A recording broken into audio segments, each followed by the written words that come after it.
Video games seem to have intertwined their worlds now with cinema. Specifically, when we talk about films that are based on games and games that are also based on films. There are correlations between the two now more than ever because video game graphics are accelerating at a rate that honestly is mind-blowing. I can watch an entire playthrough of a game that is created today, and I honestly am just dumbfounded at how well the graphics are, constructed for our own entertainment. But considering that I am from the age of the PS2, my first experience with gaming on a larger scale was the PS2. Considering that, we have come a very long way. And it seems like video games nowadays are intertwining themselves with, traditional TV media, whether it be movies or TV shows. But what if you could kind of meld two things together? What if you could create a game that is also a TV show? It's kind of a wild concept, but they were able to pull it off with one specific game, and that is Dispatch. Now, typically on videos that talk about TV shows or even movies, I also have like this whole spoiler warning thing, but I feel like for this specific game, it's very difficult to spoil the game, considering that a lot of the story beats and where the story goes can be determined by the player. What you do or what decisions you make are up to the player, where you want to go, what characters you will you're an ally of, or what characters you choose to push aside. That is up to you. So it's very difficult for me to sit here and be like, oh, this was my playthrough, blah, blah, blah, blah, and this is the only playthrough. It's not the case. The choice is in your hand. And I feel like that alone is a really great aspect to this game where you can actually choose where it goes. So it's really difficult to spoil anything regarding this game. But I think that's a great idea to actually give you the choice to see where you go. And something else that I wanted to mention is the graphics. Now, I know that in most games you have to be worried about what graphics the game has. In this game, they really take that entire thing and just push it aside and allow you to just be enveloped in this sort of animated world that they have created, which honestly speaking, if I was sitting back on a couch watching TV, I would not be able to tell the difference between, like, let's say this and say Archer, maybe. Like, I feel like the animation style is similar to that of Archer, if you know what I'm talking about. But other than that, honestly, like, you cannot really tell that this is a video game other than the fact that it will give you choices. But it really does make an impression on me when a game that is just simply made as simple as a TV show can be this good. And they really truly made one heck of a game, in my opinion. And that also extends into the story as well. Just seeing, Robert Robertson here, who is like this guy who is a superhero. He doesn't have superpowers, but he has this mech suit that he fights crime in, and then you have to see where he goes from there, losing his suit and all of that, and then kind of piecing his life together through this entire program that is being built by, Blonde Blazer, and then having to work alongside these villains and kind of reform them into heroes. That's a beautiful little concept of bringing these misfits and saying okay, now we're going to transform you into versions of heroes that are going to actually be successful and do good in the world rather than just being people who are criminals and causing havoc. So I love this sort of story beat of reforming villains to heroes. I like that. I really do. I think that more games should explore those dynamics and really promote well-being, promote helping others in the process. And I think that this game, as a story, can inspire people to do that. And another part of the story that I also like as well is that it kind of is, very raunchy. And I say kinda in a lighthearted way because this game actually gets very raunchy. There's a few phalluses, specifically one specific phallus that is mentioned in the game. You will understand what I mean when you see the game if you haven't played it already. But if you have played, you know what I'm talking about. But I feel like they actually play around a little bit with, raunchiness in their conversations, whether it's, showing some nudity. They are open to that. And I feel like that being, a staple of the game, the fact that there is no sort of censorship that goes along in this game, even though it is a choice. You can choose to have censorship in this game. You can choose to censor the visual nudity. You can censor gore. You can censor, the language as well. So you have those options. But I kept it all open so that I could see where this game would go. And I love it. I absolutely love it. Just the dialogue between characters is very well written. Being able to, have, conversations with characters by just blurting out things that you would never expect. I think that is a really interesting idea as well that I think adds to the storytelling of this game that really give you the choice to go wherever you want to go. If you want to connect more with one character, you can. If you don't want to connect with another character, you don't have to. But I feel like sometimes that raunchiness can help sort of piece together, the intimacy that these characters have with one another. And I think that is also a big plus when we're talking about storytelling that is optional. And we also have to give it up for the soundtrack of this game. The soundtrack of this game is awesome, and it also has a great score.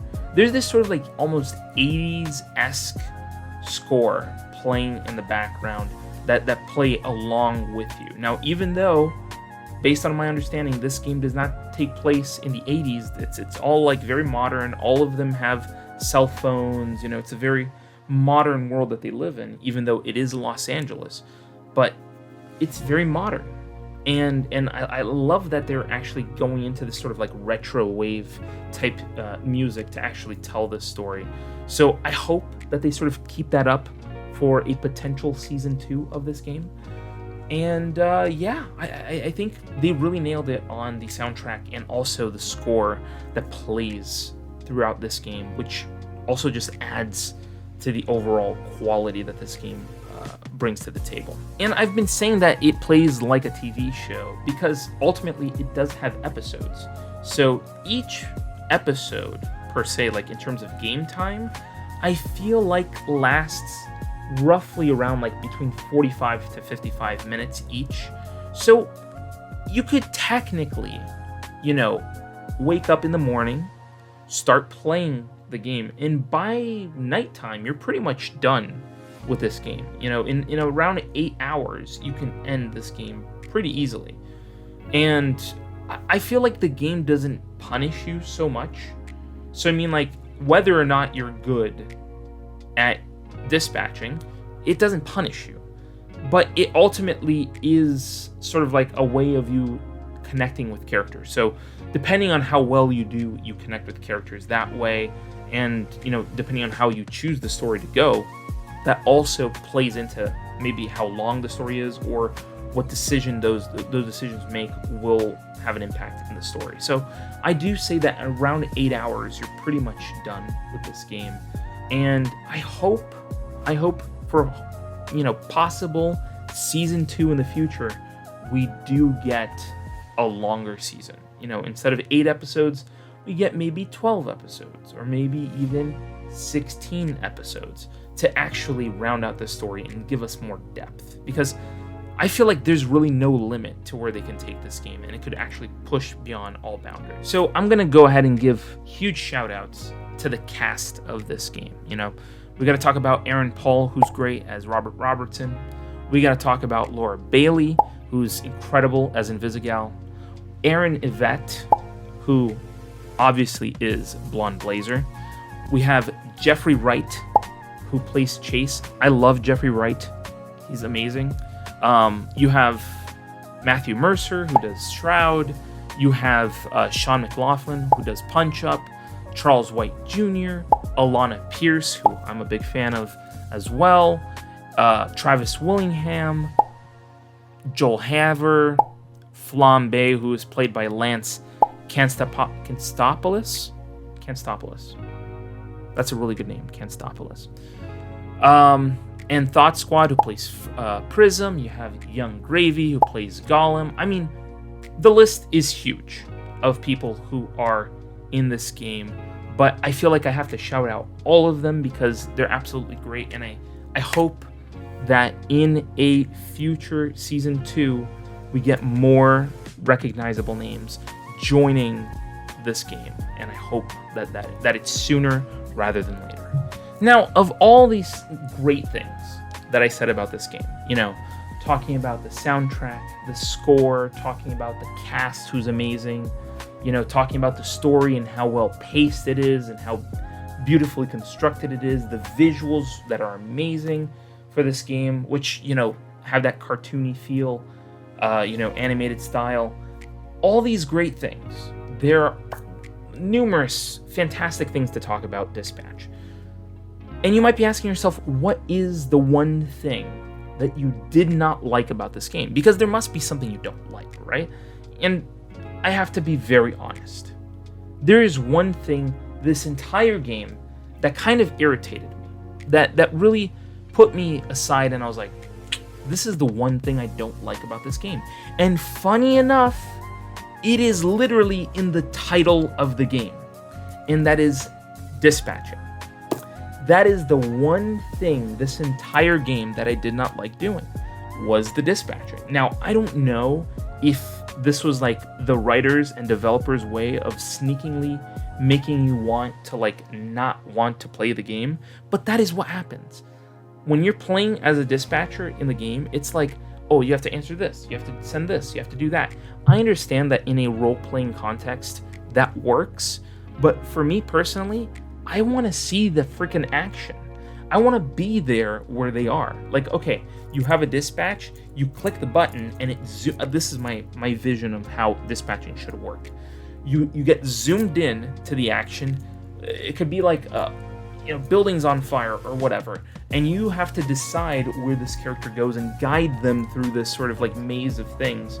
And whether you're successful or not is going to be determined on those actions, rather than me sitting on a computer and pressing little dots and like giving little stats to people. Like, I don't want to do that. Like, that's the one thing that I don't want to do in this game. I don't want to dispatch. Dispatching in this game, like, literally, like, I don't want to say it sucks because I don't want to like hurt the feelings of the developers, but unfortunately that's the case. It just sucks. It sucks to sit there and just press buttons and press little circles and tell people to go. Like, I honestly, those are the only moments per episode that just feel like absolute filler to me. Like, honestly, it feels like filler to me. Like you're just trying to like fill a gap in the story where like, okay, we're gonna give you like 10 minutes or 15 minutes of just dispatching heroes and that sort of thing, and they're just gonna have conversations and stuff. Like, for me, the fact that they're having conversations and I'm not like seeing the action just completely takes me out of the freaking story. So for me, I just don't, like, honestly, the dispatching part of the game is the one thing I dislike about this game. Everything else I absolutely love. When we're seeing the story being played out, when you can make decisions, when you're building chemistry with characters, that is where this game shines the brightest. That is the most exciting parts of me. The action, the romance, the little conversations that are big, deep, and you can feel the emotion that is going on there. I mean, like, there's probably like maybe one or two moments this entire game that made me kind of tear up and made me kind of like, like emotional, because here I am like seeing somebody's life change or whatever. Like, for me personally, that is where the game shines. is when the story is being told and it's happening right there in front of you. It's not like, oh great, I have to press little dots here. Listen, aside from the dispatching part, like, I'm okay with the hacking. The hacking games, like where you have to, like, you know, piece together things, like, that's fine. I'm cool with the hacking parts. It's the dispatching part that is just annoying to me. It's just annoying. Like, if it were up to me, eliminate the dispatching part and just have us be in the action with these characters. And for me, that is where it all counts. But overall, I think Dispatch is absolutely mind-blowing as a game. They were able to make an interactive TV show in the form of a game where you can play it episodically. It has all these moments where you can actually catch up with the game. If you pause the game and leave, you can pick up right where you left off and make decisions based on those actions. I love that. I love that. That is where this game really flourishes for me. And it just makes me even more excited for a potential season 2, and hopefully we get even more seasons of Dispatch in the future, because honestly, the entire creative team behind this game did an excellent job. Absolutely excellent job with this game. And I just can't wait to see more Dispatch in the future. But then again, that is how I see things. That is my way of thinking, my thoughts, my opinions on Dispatch. And I want to hear from you. Are you a fan of Dispatch? Have you played the game? Have you not played the game? Is there any potential, or do you see any potential, I should say, in a season 2 of Dispatch? Or maybe even more than a season 2, or season 3, 4, 5, 6, 7, 8, 9, infinity seasons, hopefully, of Dispatch, because I truly think that this could be great. This could be an awesome opportunity to have now a new TV show / game that you could just go back to and replay and watch. And honestly, like, a lot of times this game feels a little bit like The Office, and I love The Office, so I feel like in part, I feel like that is where this game shines, and hopefully we do get more in the future. But then again, that is just my opinion, and I want to hear yours down in the comments below. And while you're down there, hit the subscribe button and hit the bell to be notified when new videos go live on this channel. And thank you so much for watching this video, and I'll see you in the next video. Scrolling through YouTube, same old routine, then bam, movie savant, what a scene. Trivia bombshells dropping knowledge like rain. Forget the dishes, gotta watch it again. Movie buffs unite, savants to place. Subscribe and hit the bell, don't leave a trace. Next level knowledge keeps you in the loop. Savants got the scoop, ain't nothing to recoup.